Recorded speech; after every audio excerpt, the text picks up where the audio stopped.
Coucou, aujourd'hui on est un nouveau jour et c'est un jour merveilleux. Pourquoi? Parce qu'on est réveillé tôt, on s'est réveillé vers 7 h. Raj, il est en train de travailler. Moi, je suis en train de faire ma vie. Et aujourd'hui, il fait pas très beau. Il a plu cette nuit, du coup, déjà il n'y a pas de piscine et pas d'échasse. Mais ça va, il fait pas froid. Et franchement, quand il fait pas froid, déjà ça va mieux. Donc voilà, c'est le petit matin. Je vais organiser un petit peu la maison et puis après on va commencer notre journée.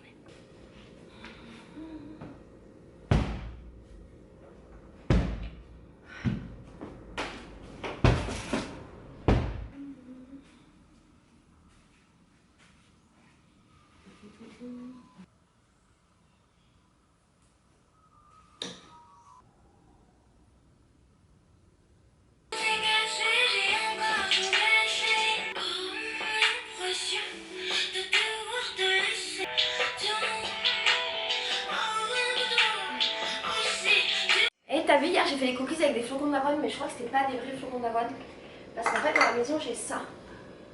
J'ai ça là qui ressemble à du flocon d'avoine écrasé. Je pense que la peau. Et ça qui ressemble à du vrai flocon d'avoine. Tu vois pas, donc tu peux pas voir. Bref, je pense que j'ai pas mis le bon truc, mais bon, ça a marché quand même. Et là je vais me faire un porridge. J'ai pas grand chose, mais ce que je vais mettre c'est des flocons d'avoine. Un peu de graines de chia. Je mettrai du sirop d'agave. Ah, et je vais mettre des petites noix de pécan comme ça. J'aurais bien aimé avoir un fruit, mais j'en ai pas. Donc on va se contenter des noix et puis ma foi, ça marchera très bien. Ah, mais j'ai de la banane. J'ai de la banane sèche. Voilà, on va mettre un peu de banane sèche. Mmh. Et je vais verser un peu d'eau chaude. Et là, on va donc laisser la magie opérer. Pour demain, j'aimerais bien faire du lait d'amande. Donc, je vais préparer un petit peu d'amande dans un verre d'eau. Enfin, dans un verre. Que je vais laisser tremper toute la journée pour pouvoir faire du lait demain.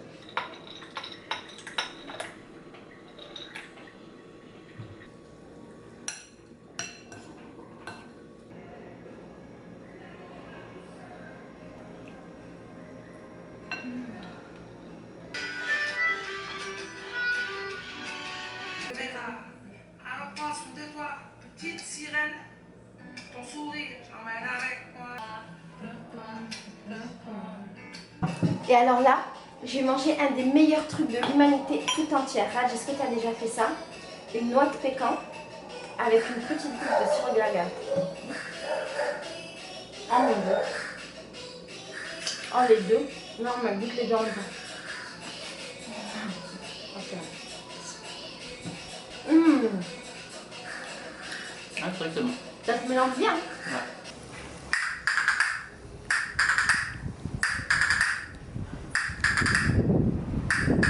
Oh, il vizinho! Consegui sobreviver nessa quarentena? Tentando, né? Difícil, né?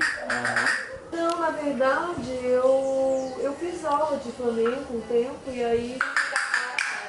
C'est du fun castagnette.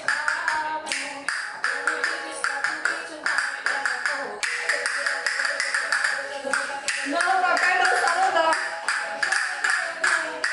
Rach, tu fais quoi? Je sais pas trop. T'as essayé de faire du lait de lentilles avec ma soyeba? Je fais pas du lait, non. Du coup, tu fais quoi? Je veux une sorte de farine de lentilles. En fait, à la base, je veux de la farine de lentilles. Mais comme on n'en a pas, j'essaye de me débrouiller avec ça. Pour fabriquer de la farine. Donc, t'as mis des lentilles dans de l'eau pendant une nuit. Après, t'as mis dans la machine. Ouais. Et là, tu prends la Avec pulpe. farine. Et là, tu prends la pulpe parce que tu as séparé la pulpe avec le jus là. Tu as gardé que l'essence même de la lentille. Et tu vas mélanger avec de la farine de quoi? Normal? Oui, ouais. Et comment tu vas faire sécher? Sécher? Tu veux pas faire sécher? Comment ça sécher? Ah, je croyais que tu voulais de la farine sèche. Je sais pas trop en fait. Et l'idée, c'est de faire quoi? Un truc qui s'appelle des papades, c'est-à-dire des chips de lentilles en fait. Ah! Mais je sais pas du tout si ça va être possible.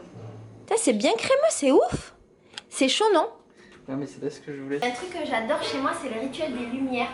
Dès que c'est la fin de journée, que la maison est toute comme ça, là, sans lumière, et ben je les allume une par une et ça me rend trop heureuse.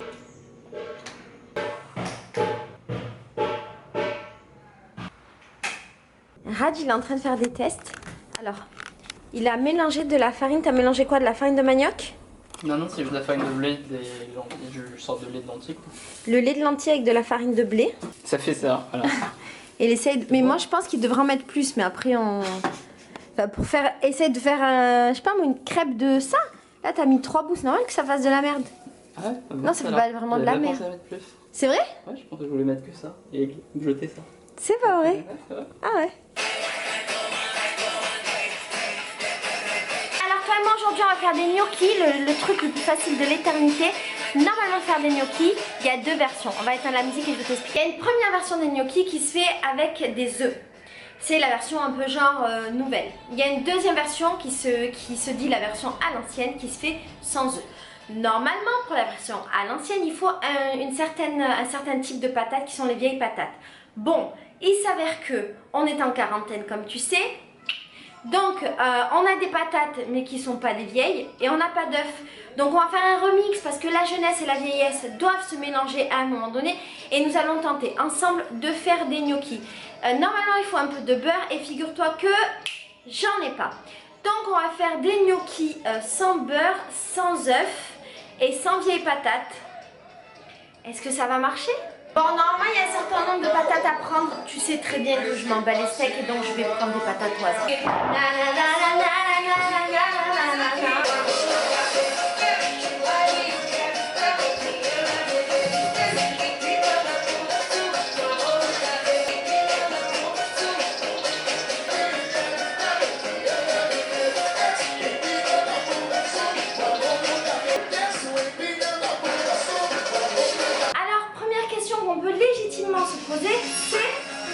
Est-ce qu'il faut éplucher les patates?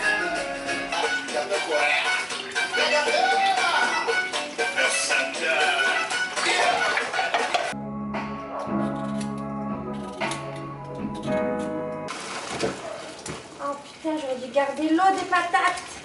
Ça sert à laver le sol. Il faut la récupérer. Ça sert aussi de désert. Aïe, putain de sa mère.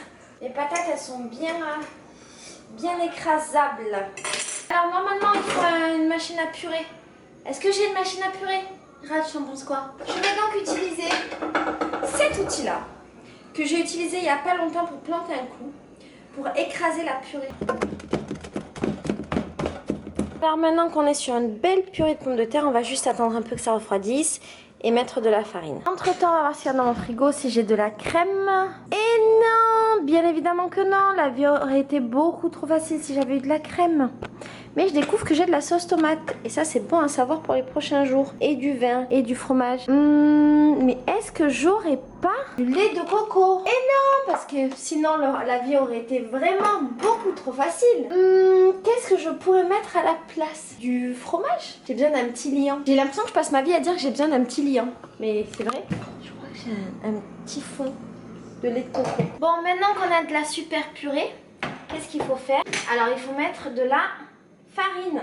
Normalement il y a un nombre de farine à mettre, mais bien entendu on s'en bat les steaks. Donc là je vais tout mélanger, d'accord? Alors je me souviens plus du tout de la texture des gnocchis. Je sais pas si ça devait être aussi pâteux. Je pense qu'il faut que ce soit quand même un peu plus farineux. Bon, ça a l'air à peu près bien. Du coup je vais retourner là et je vais essayer de faire des petites saucisses de gnocchis.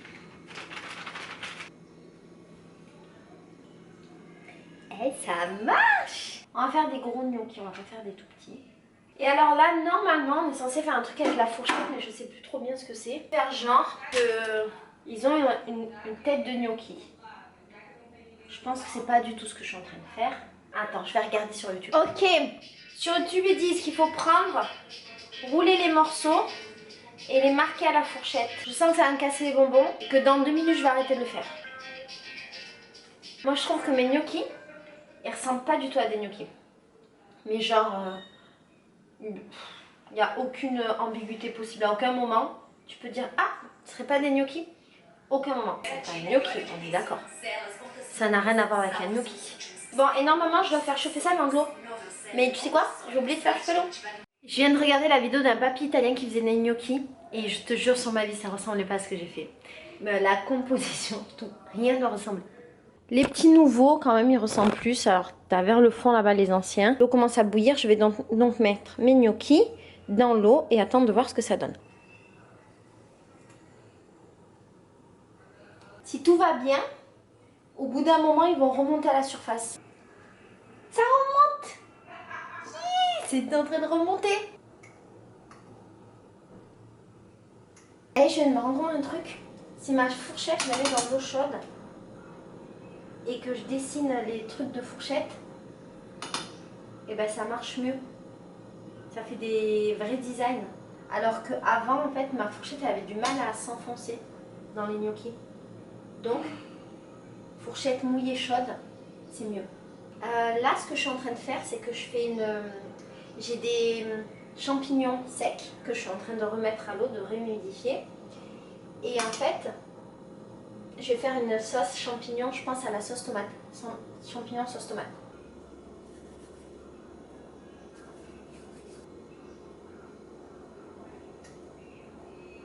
Alors où j'en suis, j'ai fait cuire mes oignons. Là, je suis en train de faire une sauce tomate.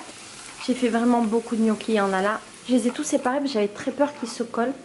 Là, il y a 1, 2, 3, 4, 5 assiettes de gnocchis. Ça va être très bon.